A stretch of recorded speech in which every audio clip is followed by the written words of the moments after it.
Hello and welcome to Sports Forgotten Heroes, episode number 167, Chuck Klein. Now, Chuck Klein is not a name that many baseball fans are familiar with, but they should be. At one time, he was called the Babe Ruth of the National League.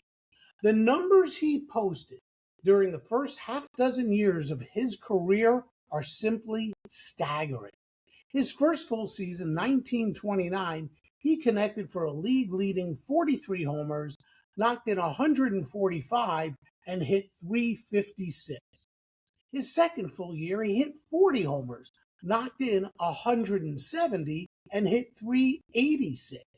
He followed that with 31 taters, 121 RBI, and a 337 batting average. In 1932, he won the MVP. In 1933, he won the Triple Crown with 28 homers, 120 RBI, and a 368 batting average. As awesome as those numbers are, the numbers he posted for total bases are even better. And joining me to talk about those numbers and so much more about the career of Chuck Klein is the host of the podcast Midnight Library of Baseball, Ben Orlando. Ben and I will dive in deep on the career of Klein and explore the reasons why Klein might be so lightly regarded and so lightly remembered, despite the fact that he was finally inducted into the Baseball Hall of Fame in 1980. Now, before we get there, a couple of reminders. Please follow Sports Forgotten Heroes on X at SportsFHeroes. Look for the Sports Forgotten Heroes page on Facebook.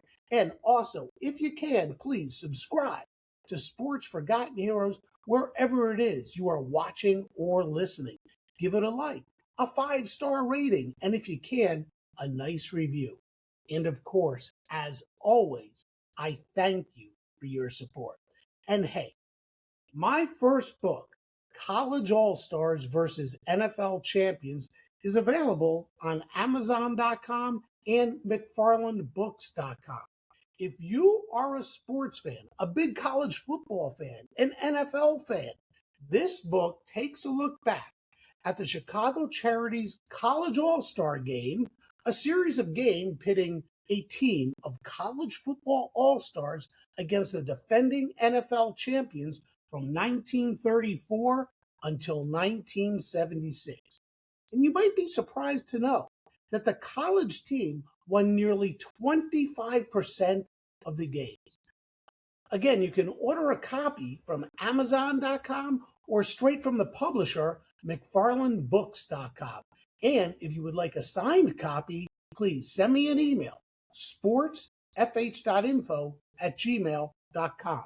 That's sportsfh.info@gmail.com, and we'll figure out a way to get a signed copy to you.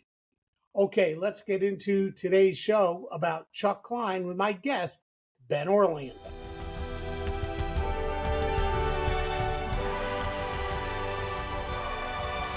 Joining me now on Sports Forgotten Heroes is the host of the Midnight Library of Baseball, Ben Orlando. Ben, welcome to Sports Forgotten Heroes. Thanks, Warren. Really happy to be here. Great. I'm so glad we can get together to discuss really a terrific baseball player, a guy who, when you look back at the history of baseball, is truly overlooked, Chuck Klein. Before we do get into our discussion about Chuck, why don't you tell me a little bit about your podcast and then what interested you about Chuck and how you discovered him? Sure. So I created Midnight Library Baseball as a project to help expand and connect with people based on a book that I wrote, a novel about a female knuckleball pitcher. And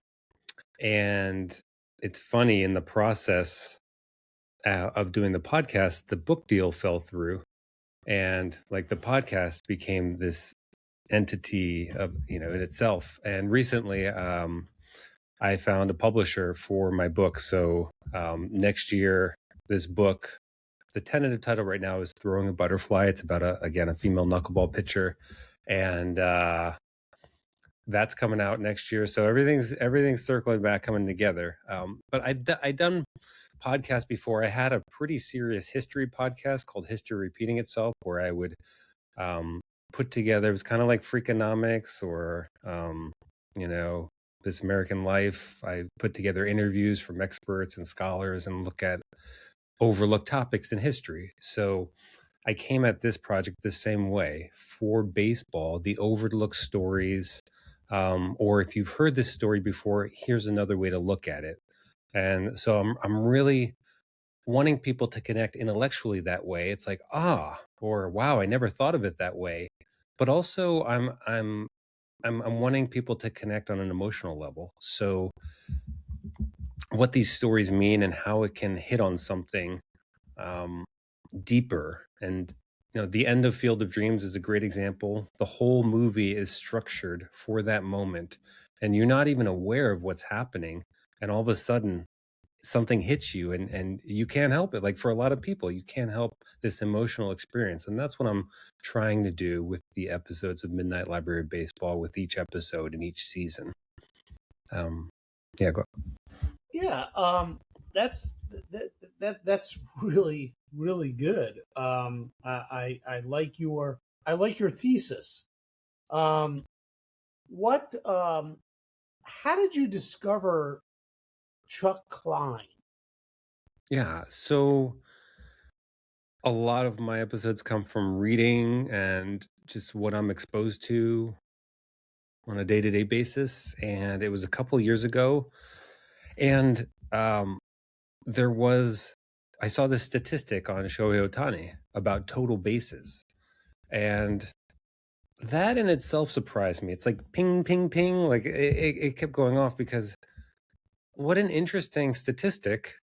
I mean, I love statistics, and it's so obvious, total bases, and it's easily representative of what a player is doing offensively. You add up the singles, doubles, triples, home runs, and they're your total bases. But nobody ever talks about it, and I think one of the reasons is because people haven't cracked the top 10 or top 20 in a while. Like, it doesn't happen very often. And then Shohei Ohtani did. I think he was number 16 or 19. And then I looked into that, and as I was looking at baseballreference.com, you see the common people at the top: Babe Ruth, Lou Gehrig. But then there's this guy, Chuck Klein. And I thought, who is this guy? It might have been familiar, but I couldn't place him. And as I scrolled down the list, there he is again. And there he is again. So it was pretty hard to believe. It's like this guy who's doing, it takes a lot to rack up these total bases. And some of the greatest, Ted Williams, Mickey Mantle, they're not anywhere in the top 50. And I can't recall where they appear. So it takes a lot to really rack up this number. And so right there, I wanted to find out, who is this guy? And that would have been enough for an episode. But then more and more pieces started to fall into place. And like, from that point, I did research. I looked up articles and books and started putting together his story, and it's great. Yeah, let's just start there. Total bases. We won't keep the listeners in suspense. You're right. How the total bases. Of course, baseball fans know how total bases are calculated, and it is pretty amazing when you look at the top 10. Babe Ruth is number one, no surprise, 457. And really, in the top 10, as of today, May 30th, when we are recording this, May 30th, 2026, there is only one player in the top 10 from this century, and that's Sammy Sosa. Back in 2001, he had 425 total bases. So, and Chuck Klein is one of two players that are in the top 10 twice. Ruth is number one at 457, and he did that in 1921. Rogers Hornsby is number two, and he did 400. He had 450 in 1922. Lou Gehrig is number three with 447 total bases in 1927. And then it's Chuck Klein at 445 in 1930. And you got Jimmy Fox, Stan Musial, then it's Sammy Sosa, then Hack Wilson, and at number 9, there's Chuck Klein again. 2 times in the top 9. He had 420 total bases, and then there's Gehrig, the only other player in the top 10 twice, at 419, and he did that in 1930. Yeah. So it is truly amazing, because if you're a baseball fan, you know, well, you don't even have to be a baseball fan to know who Babe Ruth is, right? Yeah. And baseball fans know Hornsby, and they know Gehrig, and they know Fox, and they know Musial, and they know Sammy Sosa. Chuck Klein. Who is Chuck Klein? Yeah. So let's start there. Who was Chuck Klein, and why should baseball fans remember him? Well, so Chuck Klein was, I mean, he was this guy who, you know, it's kind of a typical turn of the century baseball story. Like, worked in a steel mill and played baseball when he could, and he got really strong.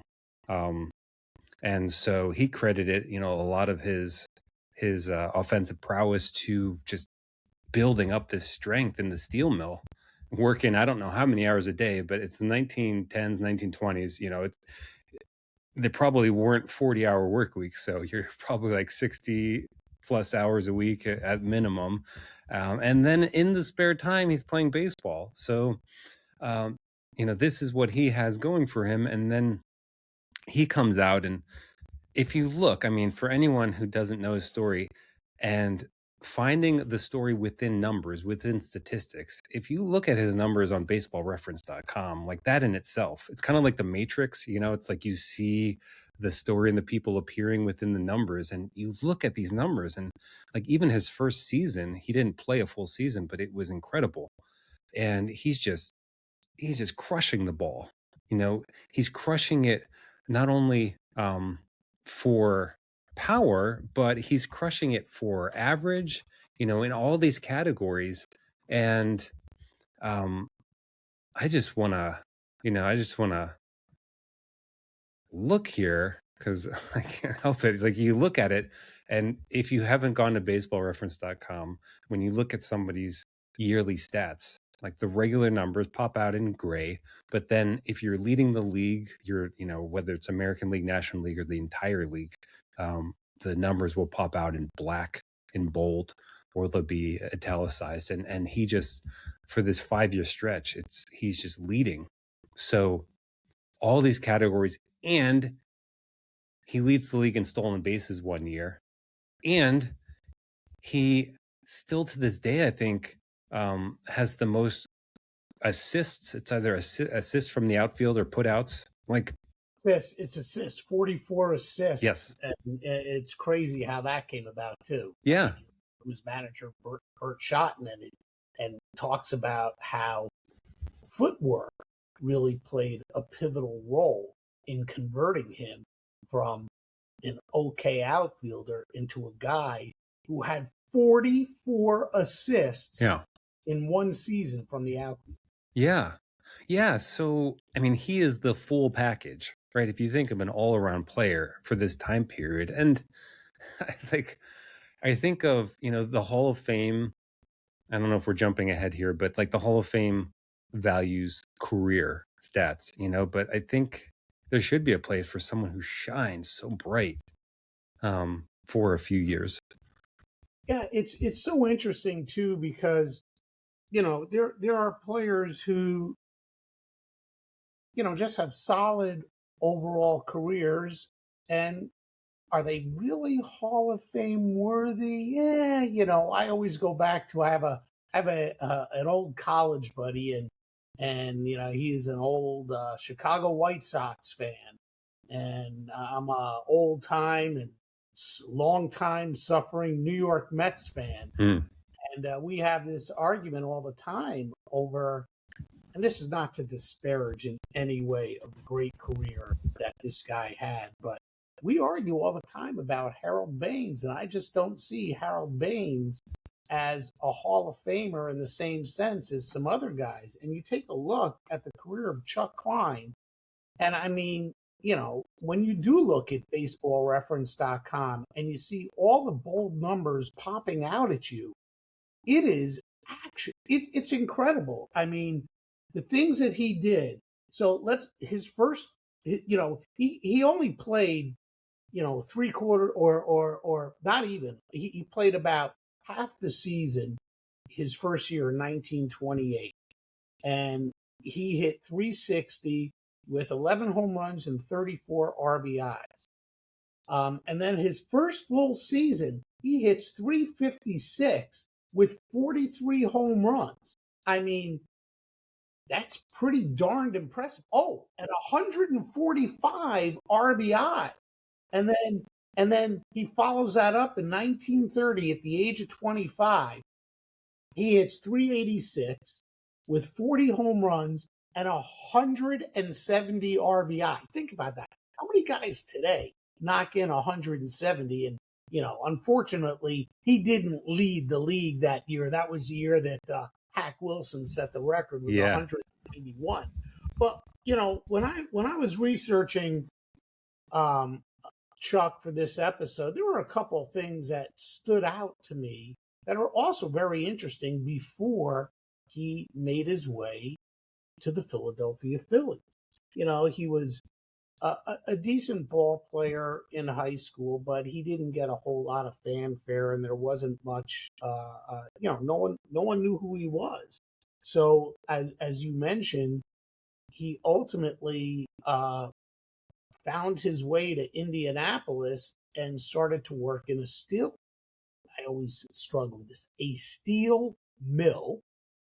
And, he worked there for a couple, 2 or 3 years, I think it was.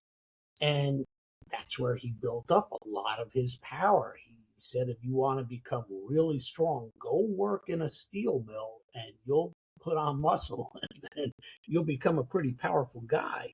And he started to play semi-pro ball, and he played for a team called the Keystone Athletic Club, right? And, he got off to a good start. Then he broke his ankle. But after he broke his ankle, a team from Fort Wayne, Indiana, in the Central League picked him up. And he had a decent year for that team in Fort Wayne. He played 88 games, hit 331, 26 home runs, 29 doubles. And then he was really at that point discovered by the Cardinals. But the Cardinals couldn't bring him up to their major league team. Can you talk about that at all? Are you familiar with that part of the story at all, on how he went from being technically owned by the Cardinals and wound up with the Phillies? I can't. I don't remember. I don't remember that. All right. Well, I don't mean I don't mean to do that, but basically, it's my understanding that the Cardinals actually owned 2 teams in one league, and that was not allowed. They owned Fort Wayne and they owned Dayton. And the commissioner at that time, Kennesaw Mountain Landis, said you can't have 2 teams. And so he forced the Cardinals to sell off all the players, and he forced the Cardinals to sell the team so they were able to keep Dayton. They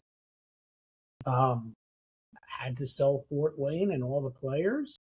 And there was basically I don't want to say it was a bidding war, but the Yankees offered the Cardinals $5,000 for Chuck Klein, and the Phillies offered $7,500, and the Phillies got Chuck Klein.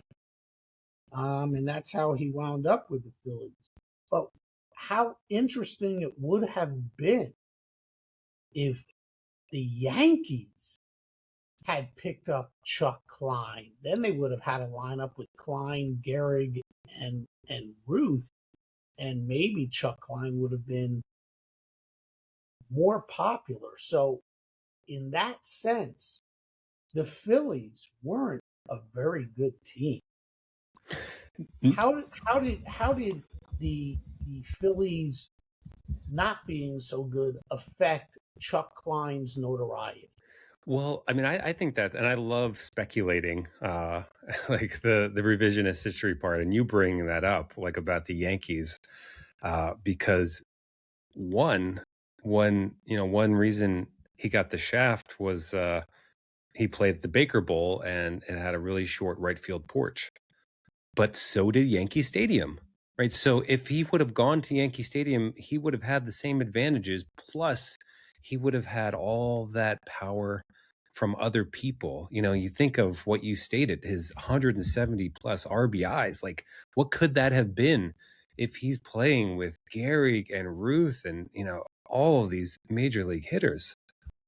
Why do you think, Ben? Why do you think that the short right field porch is right field, right? Yeah, Yeah. right field porch at the Baker Bowl is so controversial when you're looking at the career of Chuck Klein? Because if I wrote this down, the Baker Bowl was 280 feet down the right field line with a 60-foot wall. Yeah. Good point. The Polo Grounds were 258 feet down the right field line. That didn't affect Mel Ott's Hall of Fame credentials. Yeah.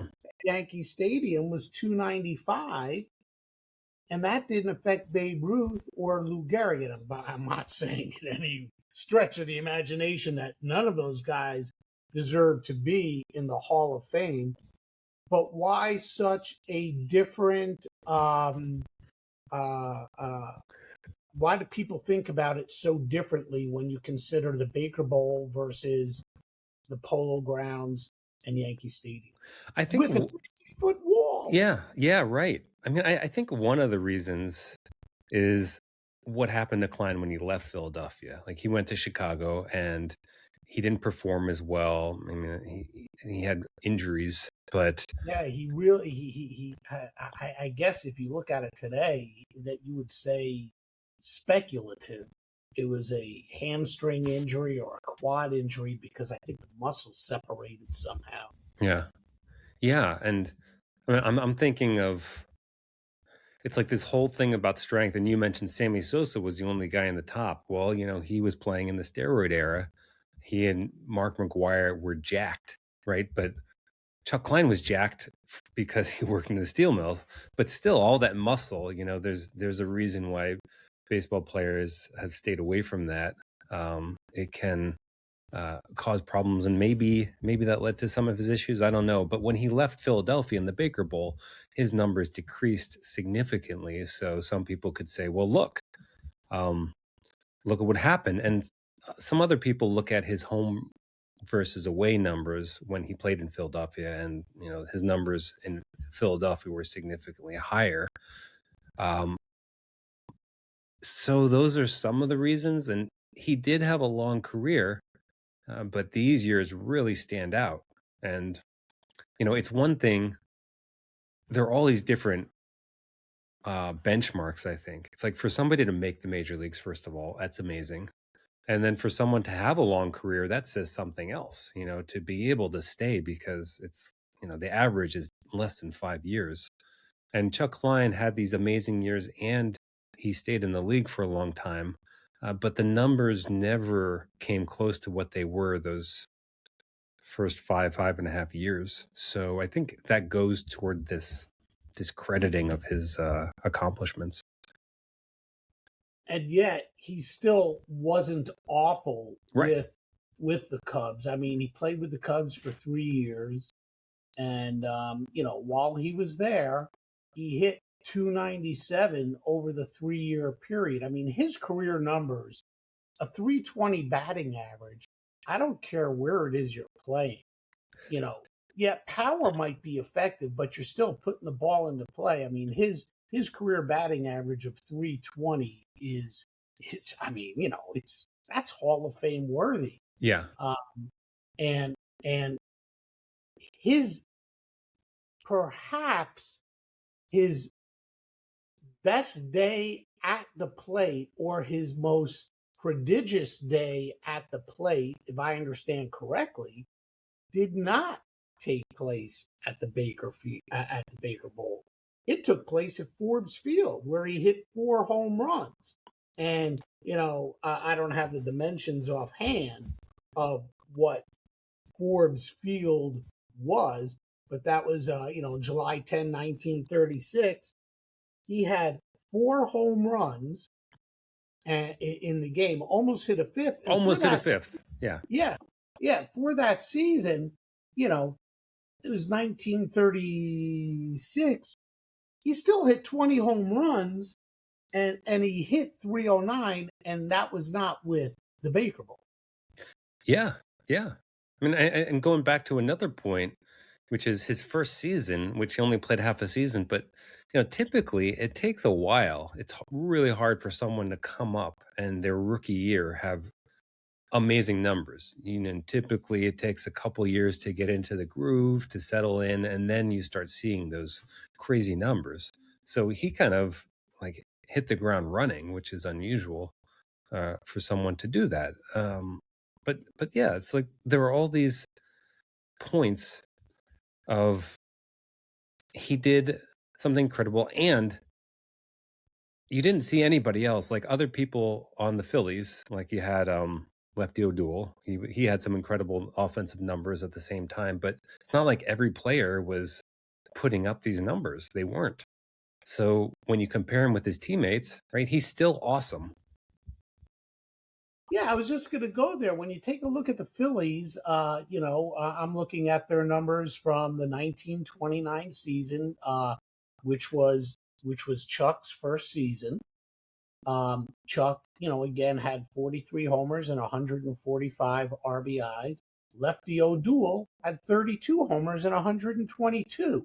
And then a gentleman by the name of Don Hurst, he hit 31 home runs. So it's not like that, lefty Chuck Klein was, he was out hitting, right? He was out hitting the other guys on his team, and some of them, Lefty O'Doul. I mean, my gosh! And then let's take a look here. We go to the 1930 season, and again, he is out hitting everyone. He has 40 home runs, and Lefty O'Doul has 22, and Don Hurst has 17. And then we go to the 1932 season, where again he just has this incredible year. Not as powerful, 31 homers, 121 RBIs, and he hit 337. And then, by the way, he had a Triple Crown season. How many Triple Crown seasons have there been in the history of baseball? And this is probably one of the most overlooked ball players in the history of the game. He just continually out hits everybody on his team. 38 home runs. Don Hurst had 24 home runs. So there were lefties on the team, just like Chuck, and he is out hitting everybody. So again, I guess the question is, why are his numbers not as celebrated as lefties in other ballparks, such as Yankee Stadium and the Polo Grounds? Yeah. Well, that goes back. You asked that before. How did playing on the Phillies affect his fame? And, just to pause a second there, he happened to be playing, like you point out, Lefty O'Doul.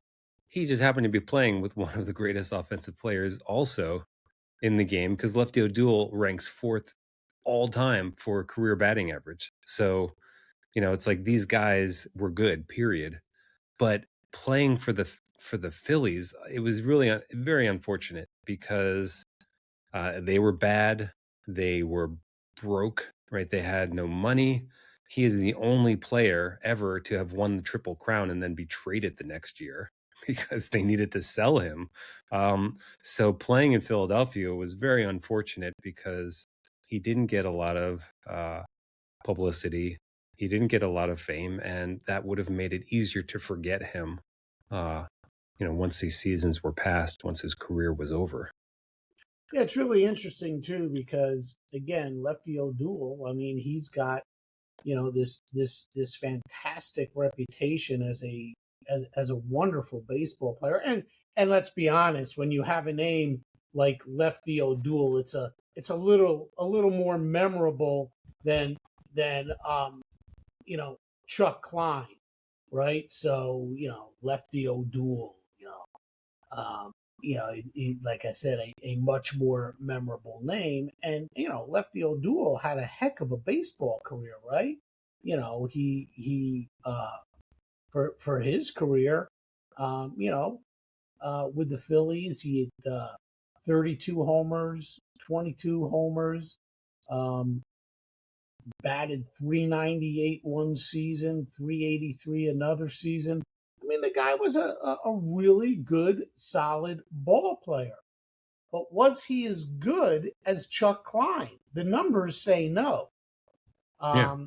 But Chuck Klein, and going back to what you said earlier, had a terrific 4 or 5 year stretch that was just absolutely incredible.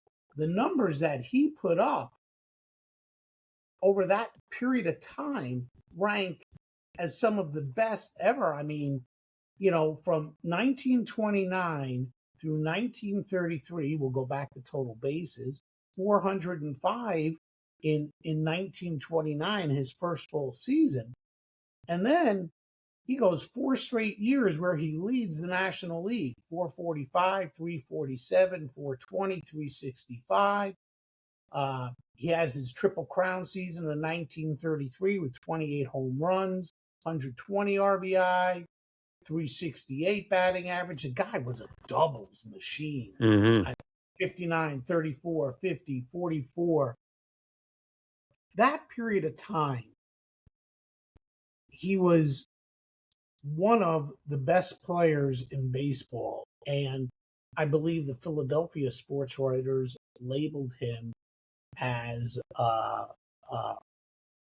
the Babe Ruth of the National League. Mm-hmm.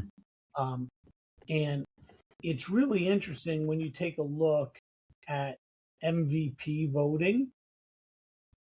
He won the MVP in 1932. In 1931, he had a phenomenal year. And I wonder, had he won the MVP that year, went back to back, if that would have changed his reputation, because in the end, his numbers were better than the guy who won the MVP. So Frankie Frisch from the Cardinals hit 311. Chuck hit 337. Chuck had 121 RBIs to 82 for Frisch, 31 home runs to 4 for Frisch, 200 hits to 161 for Frisch. And yet, it's because the Phillies finished 35 games behind the Cardinals for first place. Wow. So, and there's a name doesn't ring a bell, Frankie Frisch. yeah, I mean, not everybody remembers Frankie Frisch for sure. But how much did, in your estimation, did Klein's career after those 6 seasons that he was with, his first 6 seasons in Major League Baseball, and then the trade to the Cubs? Talk a little more about the trade to the Cubs and how that really did affect Klein's reputation. And again, take us through the mechanics of why he was traded to the Cubs. Well, it's my understanding from the things that I've read and seen, that it was about money. It was about the Phillies trying to unload, and they were, running out of money. They were poor, and so they traded him to get some money, and that was the meat of it. And so he goes to the Cubs, and then he doesn't do as well. He has these injuries, and I'm pretty sure injuries plagued him, because like you also look at his numbers, like he's playing for a long time afterward, many years, but in and out, like this, not complete, not full seasons. And so like he's struggling but still managing to hang on. But yeah, I mean, what would it have been like for him to be celebrated, like for him to really have been appreciated, not only by fans but by his team, by by owners, by recognizing what he was doing? Like psychologically, I'm sure it would have made a big difference. Do you? How much did the Phillies' ineptitude on the field affect? The owner at the time was a guy by the name of Gerald Nugent. How much did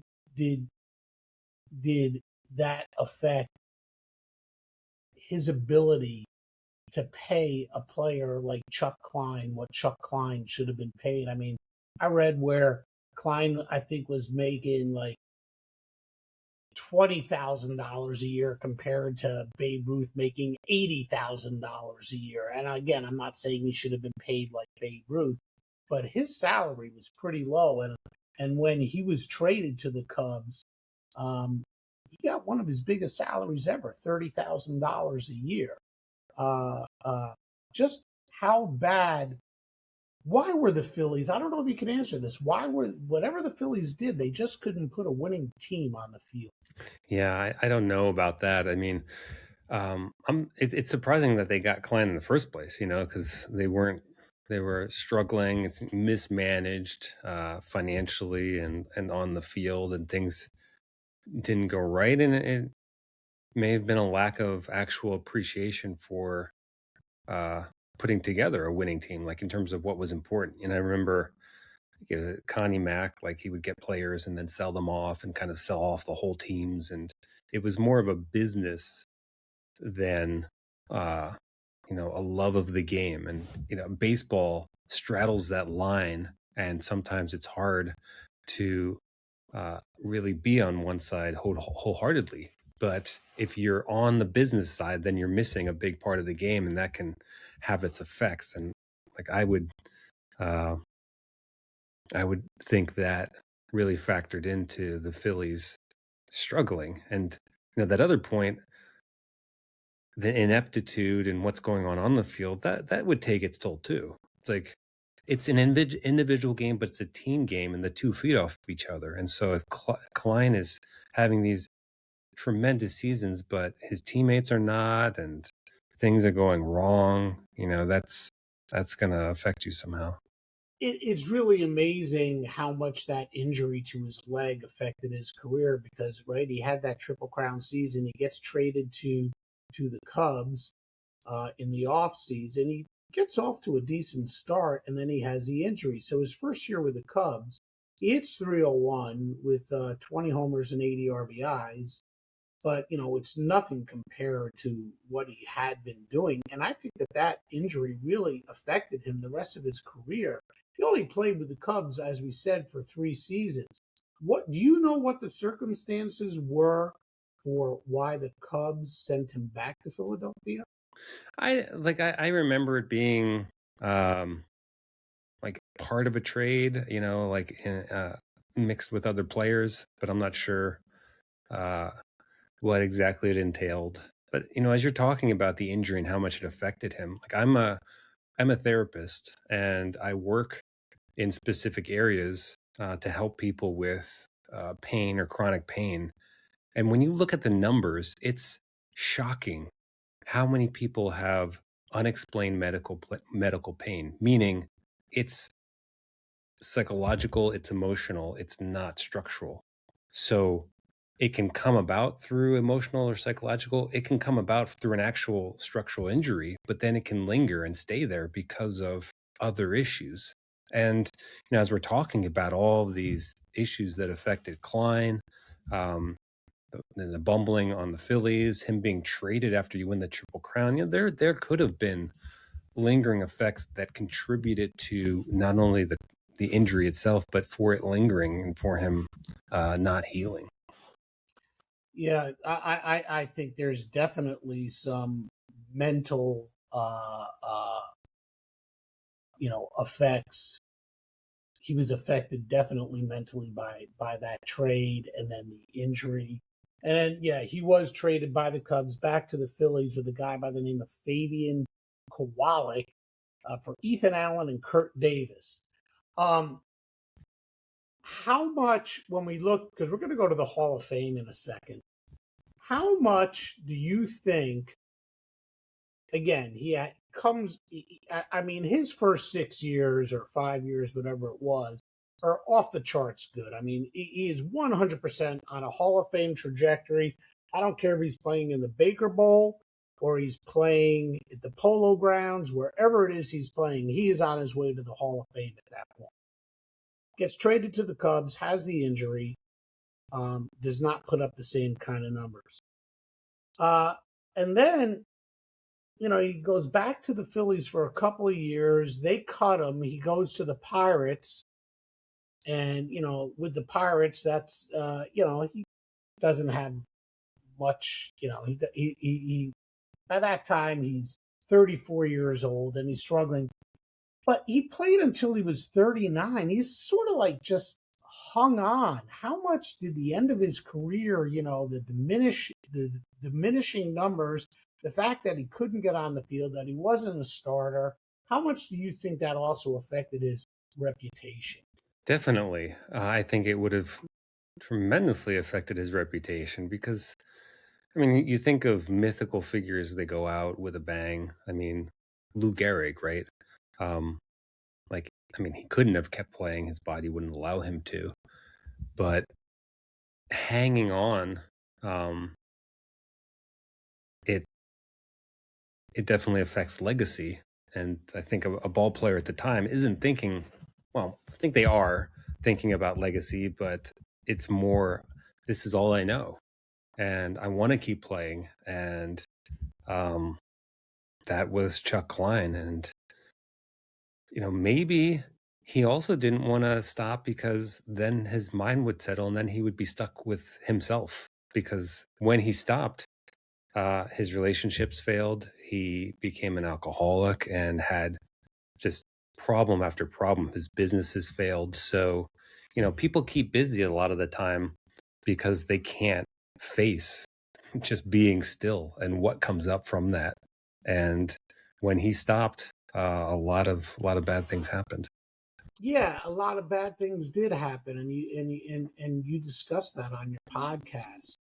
And of course, the worst thing was he suffered a stroke. He was pretty young when he suffered that stroke. He was only 43 years old. I mean, he wasn't discovered to be, at a very young age. I mean, he debuted with the Phillies at 23. He could have probably, had he been discovered earlier, he could have debuted earlier. Mm-hmm. He had a couple of other big seasons as well. And he played until he was 39 years old. And then, like you said, failing businesses, became, drank a little too much. And, his marriage struggled. He suffered this stroke. And I don't think it's fair that something that happens to you medically after your career is over should actually affect your candidacy for the Hall of Fame. But on your podcast, you mentioned the stroke. You mentioned he was paralyzed. I think he lost control of one of his legs or something like that. And, Mm-hmm. when people saw him in public, it was almost like a he was a shell of what he used to be. Yeah. How much do you think? Again, it's speculation, and that's what makes a lot of this so much fun when we talk about revisionist history, right? As you had said before, how much do you think that seeing Chuck Klein in that state also affected his candidacy for the Hall of Fame? Well, at this time, you don't have social media. There are limited forms of keeping yourself alive in the public image or in the baseball community. So I think a lot of it was not being seen um, as yourself, as you were, and being able to say, "Hey, I'm still around, and remember me." He became invisible. He became invisible in his last few years in the league, and he became invisible in life. As I wonder too, as you're saying, he became the shell of himself. People didn't actually recognize it. Wait, that's Chuck Klein, because he'd aged significantly. He was recovering from a stroke, and so your mind might not put those pieces together. The man I'm looking at, who's walking or shuffling by right now, is the same Chuck Klein who had those amazing seasons. And little by little, he fades from your memory, and you know the people who were voting from the Hall of Fame, he may have slipped from their consideration, like, enough, because he never received much of a vote in those first years until he was ineligible. Like he I don't remember the numbers, but the percentages were very low in terms of each year how much of the vote he would get.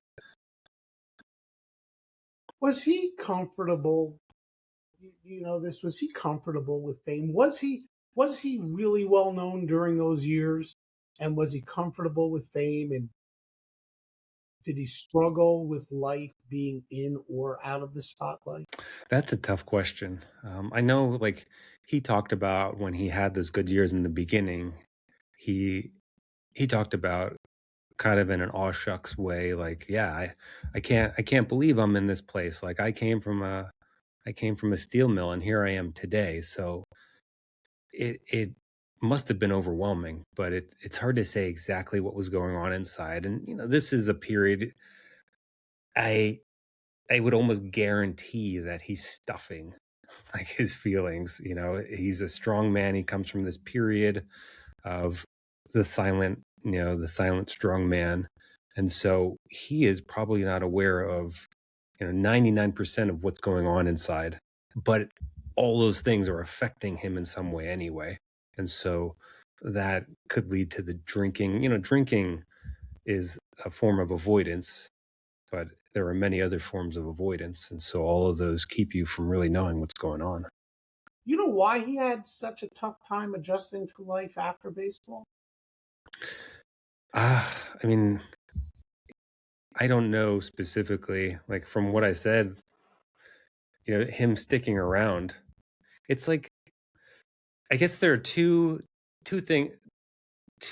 truths pop out to me. It's like, for a baseball player who sticks around, one is, you're avoiding the truth that you're not who you used to be, and you're still grasping for that moment, of glory, and trying to get back that youth.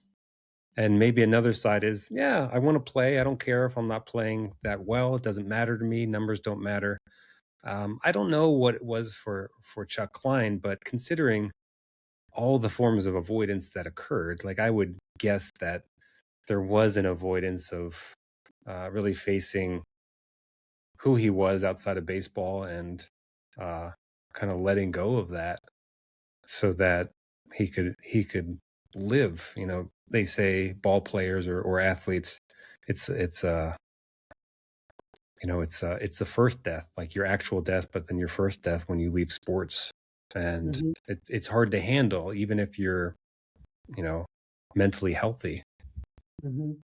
Well, we know what the argument is for Chuck Klein to be in the Hall of Fame, and it's those first, 6 seasons, 6.5 seasons or so that he played with the Phillies. For the Phillies, he had just, even when you combine the final years of his career, which were not all that great. I mean, you know, he hit 326 with 243 home runs. He knocked in 983. He won an MVP, led the league, the total bases, all that. And then all those final years, he had he was a good baseball player, not a great baseball player during those years. I mean, after 33, when he left the Phillies, his numbers certainly did decline. He had 301, 293, 306, 294, 309, 325. They're not horrible numbers, right? 20, 21, 25 home runs are not horrible numbers. But then, those last 5 or 6 years, he was just trying to hang on. And so that would be the argument against, he put together 5 or 6 great seasons, then the rest were average or below average seasons. Yeah. So those would be the arguments for and against. His last season was 1944, and I think he was also a part-time coach at this point with the Phillies as well. And he was not getting any traction, as we discussed, for induction into the Hall of Fame. And he wasn't inducted into the Hall of Fame until 1980, I think, 36 years after he had left the game. And he was elected by the Veterans Committee. What was the turning point when historians and baseball researchers began to reevaluate his career and take a look back and go, holy cow, how did we not induct this guy? How was he overlooked? Talk about that. What? Because there's an interesting character who comes into play here, I think, to help his notoriety and revitalize the career that he did have. Yeah, well, when he was recuperating from his stroke, he spent a lot of time with his nephew, Bob. And so they would go to games together, they would spend time together, and they became really close. And it was years, was it 14 years after he died? Because he died at the age of, I think, 52 or 53. Yeah, he died at the age of 53, Yeah. so that would be, 1957. Mm-hmm. So Right? it was, 57. So I think it was 1971 when Bob Klein received this letter from the White House.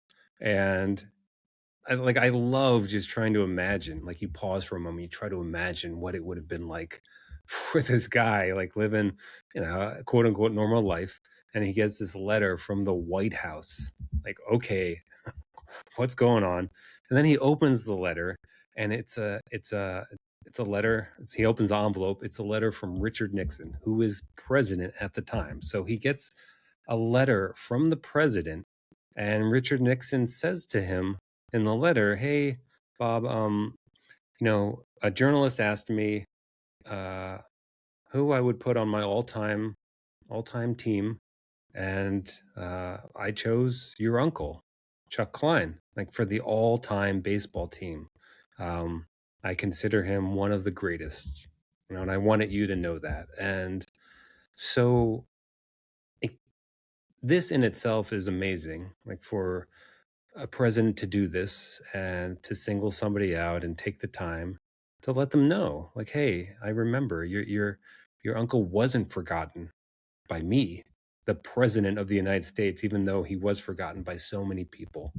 And I think that, stirred up the conversation again, because the president is saying this, he's bringing life back to this player who has been forgotten. And there were committees at the time, there were people then really stirring up, like, Chuck Klein, look what he did. And little by little, he starts to gain traction, and then he's finally elected into the Hall of Fame by the Old Timers Committee, right?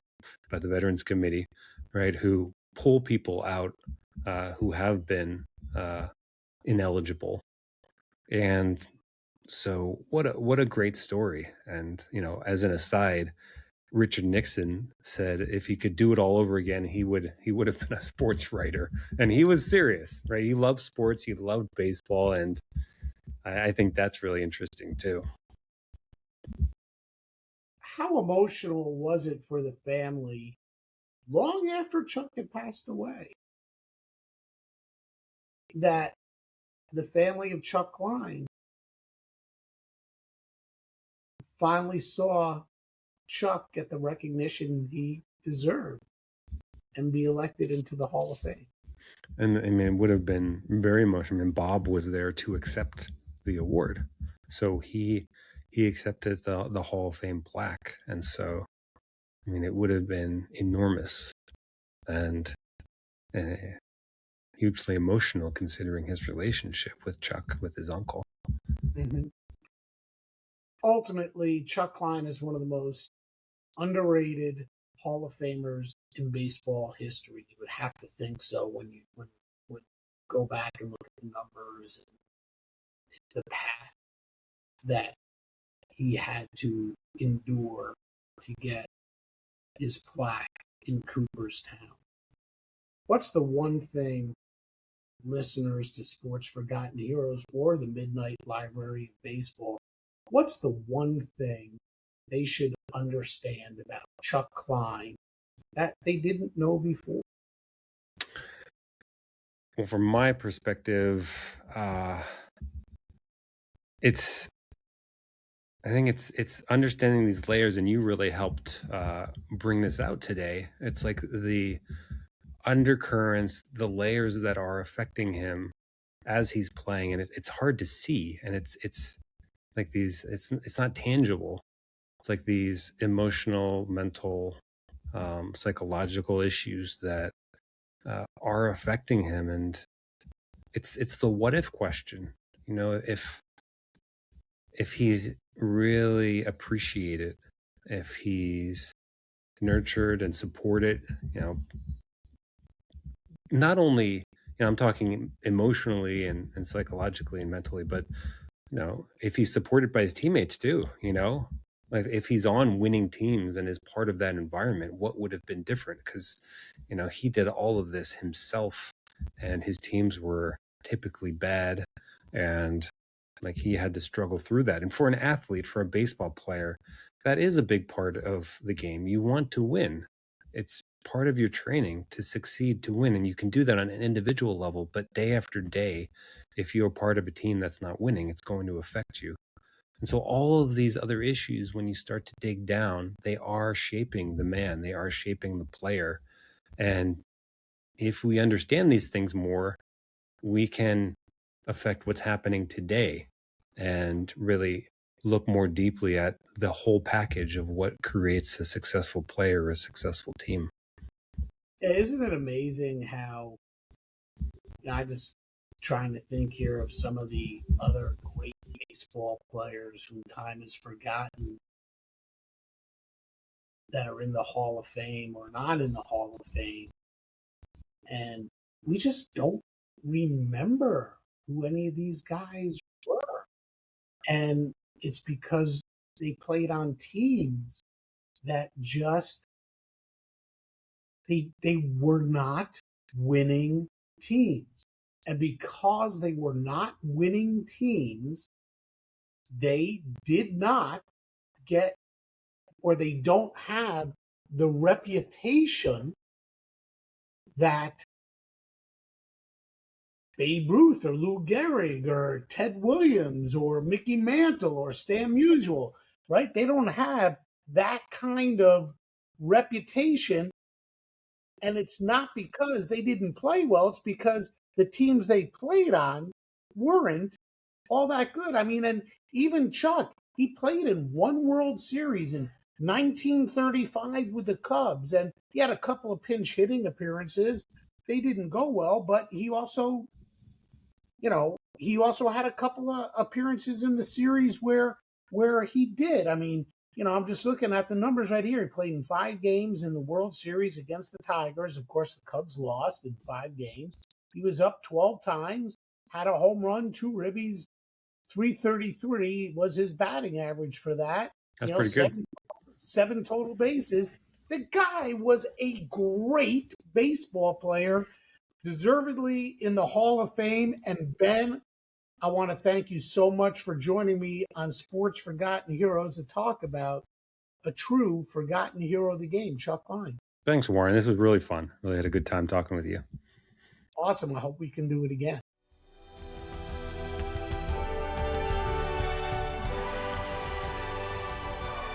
Chuck's numbers are crazy. 4 straight years he led the National League in total bases. He is one of 2 players to be in the top 10 on the list for most total bases in a season. He won the Triple Crown. He won the MVP. He hit 4 home runs in a single game, and yet he is terribly overlooked. Chuck Klein was certainly one of the great ones. Thanks again to my guest today, Ben Orlando from the podcast, The Midnight Library of Baseball. And thanks to all of you for tuning in, and I'll see you next time on Sports Forgotten Heroes.